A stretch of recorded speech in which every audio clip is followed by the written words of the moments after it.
hear Onita was in America? I heard about that, read about that, Yeah. and then he swizz-itched his mizatch and went into the 6-man, and then he knocked their explosions. He was hizard and old, so he decided that that's what he was going to do, but apparently he made a killing off his merch, from what I've heard. Well, I'm sure he did.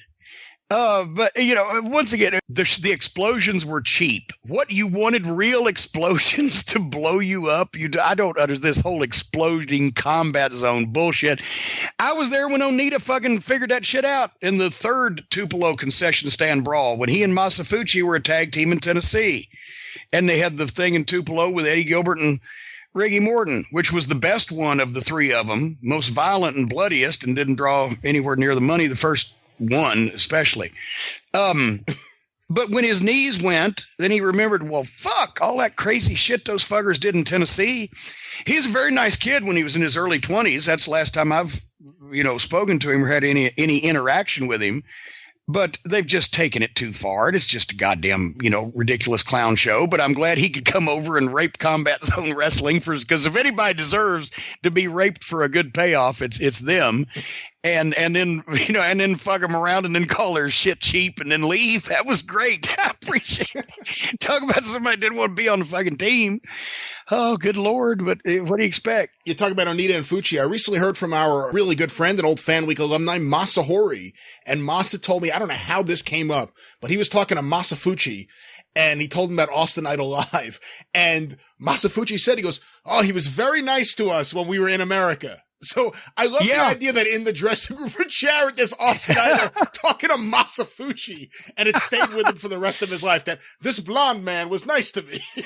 I was in the back one time in Louisville Gardens, and Fuchi and Onita came in, and they rode with Tojo because they didn't speak very much English at that point, and obviously they couldn't, get around in a strange environment. So Tojo would always shepherd the Japanese guys, and Fuchi comes up to Christine Jarrett and says, Thursday. And she said, no, this is Tuesday. And he said, Thursday. No, this is Tuesday. And then he takes his hand and makes a motion like a drinking cup. He's thirsty. Where does he get some water? He's thirsty. So I ran and got a Coke for Masa Fuchi. It was a turning point in my life, one I'll never forget. What did the Japanese wrestlers think when they were put with Tojo, who was a bullshit Japanese wrestler? He's from Hawaii. Well, yeah, but obviously they were smart enough to the business. They had been sent from the Japanese promotion to America to get experience and try to become stars so they can bring them back in a big way. So they were smart to the business. They knew that not every Japanese wrestler was born in Japan or, as long as they had some type of heritage or whatever.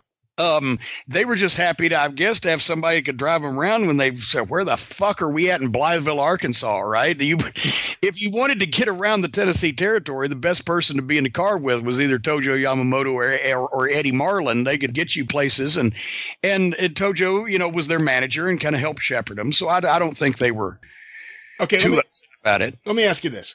Who's the bigger stereotype, Tojo or Fuji? Oh, God. In their own way, I think they were equal. Tojo came along first, obviously, or earlier. But you got to remember, 15 years after World War II, a lot of people probably in the crowds in those days that were watching Tojo Yamamoto as a heel, throwing salt in the babyface's eyes and taking toothpicks and sticking them under the babyface's fucking fingernails and the wrist lock where they'd scream and yell and doing all these dirty things.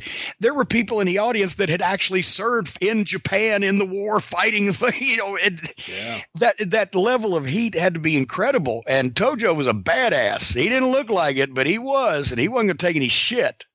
But then he was around for so long, it became such an icon that when they shot that angle in 1970 and it was revealed he was the guy training Jerry Jarrett, the hot new rookie, and he became a baby face, he changed basically nothing except that he didn't use the toothpicks anymore. And the people loved him and they bought it unlike anything him and Roughhouse Fargo. If you watch it now with no idea of the context, visually it's insane. But because of the context and when you lived it from week to week, there were people that thought Roughhouse Fargo and Tojo Yamamoto were two of the baddest men on the fucking planet. And that's a tribute to not only the booking, but both of those guys' ability.